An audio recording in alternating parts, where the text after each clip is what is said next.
Alright guys, tapos na kami sa Watson. So welcome back po sa ating channel, a family channel, ang Marisol Templo Family Vlogs. And please don't forget to subscribe and share. Ano po? Well, looks nice. Sukat mo ate.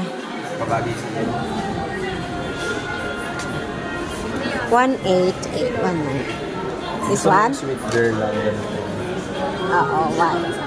Sige, sukat mo ate. Ang cute. Pang formal lang yan, ano?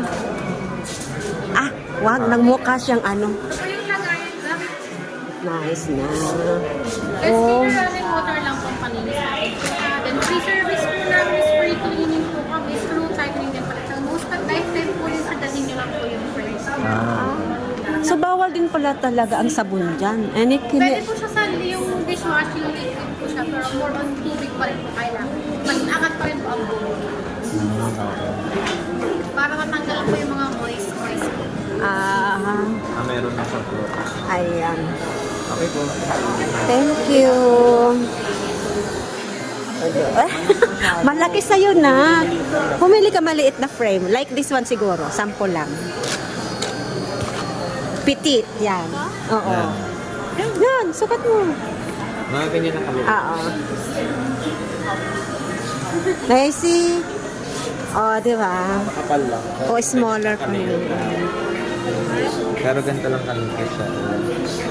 This one, mga, ito na yung sinukat niya, no? Makapal lang masyado. Hindi ko pwede. Yan, mga ganyan. Huwag ka magsalamin. Natanda ka tingnan. Hindi ka na. Gusto ko lagi kang baby. Sabay ganyan. Tara. Ayan. DL1. Hindi na nakuha. Ayan, finally guys, na kuha na rin namin, na pick up na namin yung salamin ni Kuya after around 30 minutes, more or less. And nakapag beauty haul na rin kami sa Watsons. And now, maghanap naman po tayo ng mauupuan at makakainan. Siyempre, pag nagmo-malling, part na yan ng activity, di ba? And agenda, of course, kasi nagugutom yung tao eh. And we are malling for with a purpose. Ano? At syempre, pag nasa mall, hindi pwedeng hindi dadaan sa ladies room. SOP na yan sa ating mga girls, di ba? To freshen up and mag-selfie tulad ng ginagawa namin ng ate ko. Ayan, nagpapaturo ako ng mirror shot or filming kasi hindi ko alam eh. Ayan, bababain pa. Okay, let's go. So, ayan, tapos na tayo mag-freshen up at mag-mirror selfie. So, puntahan naman natin ngayon si Kuya na naghihintay. Ayun, syempre, lagi siyang nauuna eh, matapos. Pag girls kasi medyo matagal-tagal, alam natin yan. And tara, punta muna tayo, daan tayo sa department store, magtingin-tingin ng mga damit. Tingin-tingin lang muna, no? And, ayan, ang daming mga magagandang pantalon. And, ayan, basta sa loob ng department store, hindi naman kayo bago dyan. Pero sa mga bago, ayan, pinapakita ko sa inyo kung anong itsura ng loob ng department store. Lalo na yung mga nasa provinces, ano po, nabibihira makapunta ng Manila. So, ganito pong itsura sa loob. Ayan. And, ayan, diba? Ang gaganda. Marami kayong mapagpipilian dito. May mga sale din, magagandang blouses, or ayan, yo, nakita nyo, maraming sale ngayon, lalo na magpapasko. Marami talagang mapagpipilian. Nagvo-voice over ako kasi may music eh. O, puro ako explain. Bawal kasi tayo sa music kasi makaka-copyright. Hindi pa, ano tong channel namin na bago, hindi pa to monetized, kaya nag-iingat ako. And after ma-monetize, kaya mag-subscribe na po kayo, follow, and follow, ano. Opo, pares na rin yun sa Facebook and sa YouTube. Subscribe and follow, like, and share para sa mga mas marami pang mga family vlogs na inyong matutunghayan at mapapanood. Ano po, sharing of mga experiences and beautiful things na nangyayari.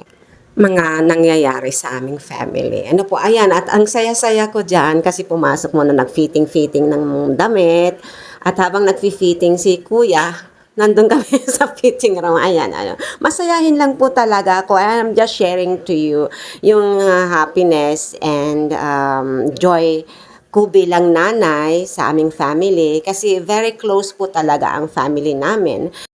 And tapos na po tayo o kami pala mag-fitting-fitting kaya labas na kami ng department store at maghahanap na ng aming pwedeng makainan. At dito nga po tayo sa Potato Corner, ang aming favorite. Potato Corner. Gawin mo na kaming endorser. Malay mo magkatotoo. At after that, naghanap kami ng mauupuan nga at tiningnan namin itong katabing yung Tea Live na cafe. And napansin ko lang, ang liliit ng mga upuan ay yung mesa. So parang hindi namin, kung tatlo kami, di malalagyan ng gamit namin. Parang baso lang. Kaya lang nagkamali ako kasi meron naman palang parang sidebar. So pwede kami doon upo-upo. And ayan nga, nag-o-order na si kuya at si ate at ako nakaupo na sa isang tabi habang nag-video syempre. And okay naman tong cafe nila sa loob ng mall, very cozy. And first time ko dito pero sila ang galing na dito dati silang dalawa. Pag may lakad kasi si ate, syempre laging naka-attend si kuya. Piniprepare pa yung aming potato fries. Magkatabi lang sila ng Tea Live and Potato Corner. So, naghanap muna nga kami tulad ng mauupuan. Kaya ito yung nakita namin.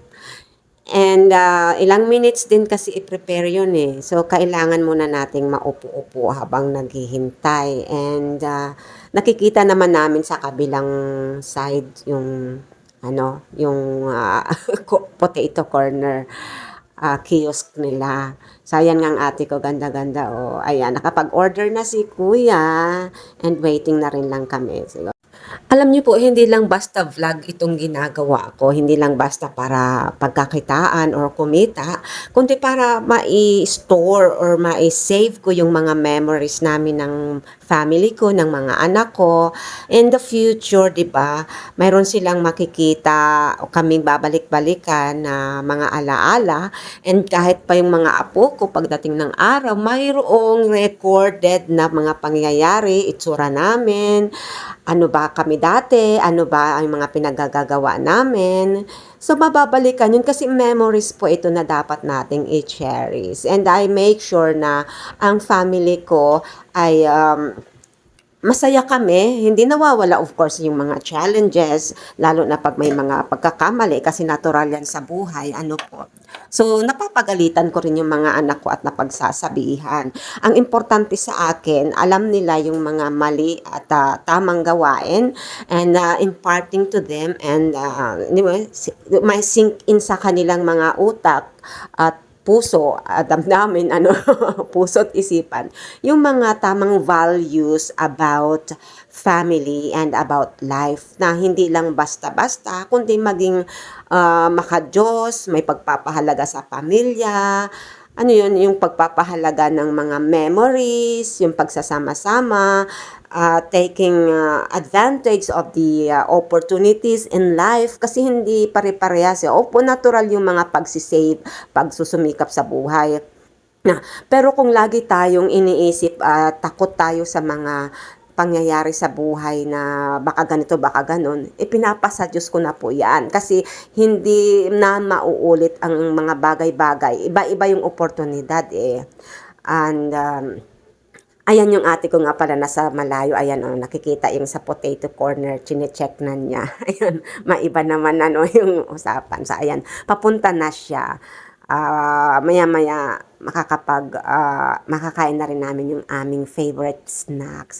Like I said, napaka-importante ng mga values na tinuturo ko sa aking mga anak. Ang pagpapahalaga sa pamilya, ang memory ng bawat isa't isa, at ang pagkakaisa, yung pagtutulungan at pag-intindi sa pangangailangan ng bawat isa. Higit sa lahat, kung paano dapat magtrato sa magulang. Hindi yung kapatid lang, hindi yung ibang tao. Iba ang trato sa magulang kaysa kapatid at sa mga kaibigan.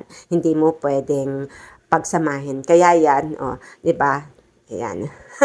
Happy-happy na kami. So, I'm sharing values and mga magagandang bagay na, i- na, i- na ituturo ko sa mga anak ko. And gusto ko rin na i-share sa ibang mga tao ang joy of being a mother, na hindi lang tayo basta nanay na matatawag, kundi kailangan may nai-impart tayo ng mga magagandang values sa ating mga anak na pagtanda nila, pag nagkaroon na sila ng kanilang pamilya, ay marurudong na sila at hindi nila ibabaliwala ang basta pamilya lang, basta sinabing may anak.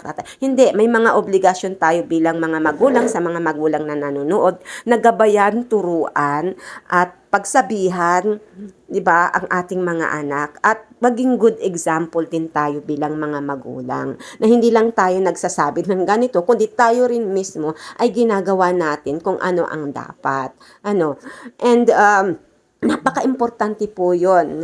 In the future to come, maa-appreciate ito ng mga anak ko, yung mga ginagawa ko. Kasi naka-record ito sa YouTube. Lifetime yan 'di ba? Yung memory, unless kung bigla na lang nawala ang YouTube and Facebook, which is alam kong malabo na yan, no? Posibleng mangyari, pero syempre alam ko yung mga siyensya ngayon at yung mga negosyante, hindi papayagang mawawala ito kasi this is part of communication and ito na yung mga paraan ng panahon ngayon kung paano kumita, maipaabot yung mga information. So, medyo malabo mangyari yon, no? Pero pwedeng ibalik kung sakali mangyari, di ba? So, ayan, nag-enjoy na kaming kumain at nagkukwentuhan po kami dito. Ayan, habang kumakain. Di ba? Masaya sana yung kwentuhan namin dito Pero, paulit-ulit ako, bawal talaga kasi copyright, bawal yung palagi may mga background music kasi nagkakataon. Kaya hindi ko tuloy na ipaparinig sa inyo yung mga magandang usapan namin. Ayan, pinapakita ko lang yung ate ko rin kasi, kanina pala yun. Tuloy-tuloy kasi yung voice over ko. Huwag niyo pong kakalimutan na i-follow kami kasi marami kayong mapapanood na mga inspirational and motivational mga content sa aming, lalo na yung sa Marisol Templo Talks, mga real talk po tayo doon, current events about family, values, about mga real talk sa mga character ng tao, mga pangyayari sa buhay, na mga faith-based po tayo lahat doon sa isang channel kong yun. And doon talaga po ay monetize tayo. Dito, pinopromote ko pa lang tong family vlogs namin, family channel. Kaya wag nyo pong kakalimutang i-support ang aming family channel kasi marami kayong mai-enjoy na mga bagay-bagay na isinishare namin, mga activities namin, mga adventures, and yung mga happy bandings namin. Ano po? Din, lang. Ano kasi nakalagay dito Thailand Maganda daw mga Thailand. Sa natin. Kasi yung with Thailand, pala sa yung sa Ayun may high Hindi, roll. baka mamaya, napunasan lang yan. Wala na. Kapag? Napunasan. Kaya pinagpawisan ako. Ay, oo. Pag hindi ka nagpupunas. Pero pag Hindi pa rin. hindi naman gaano delikado. I mean, ka mapapahiya. Kasi hindi naman yung sobrang, Sponge. saka pag nawala yan, parang hindi naman gaano baliwala lang. Kasi parang feel ka na matunti. Pero kung gusto mo ma-cover ulit lahat, talagang ulit. Ano na to?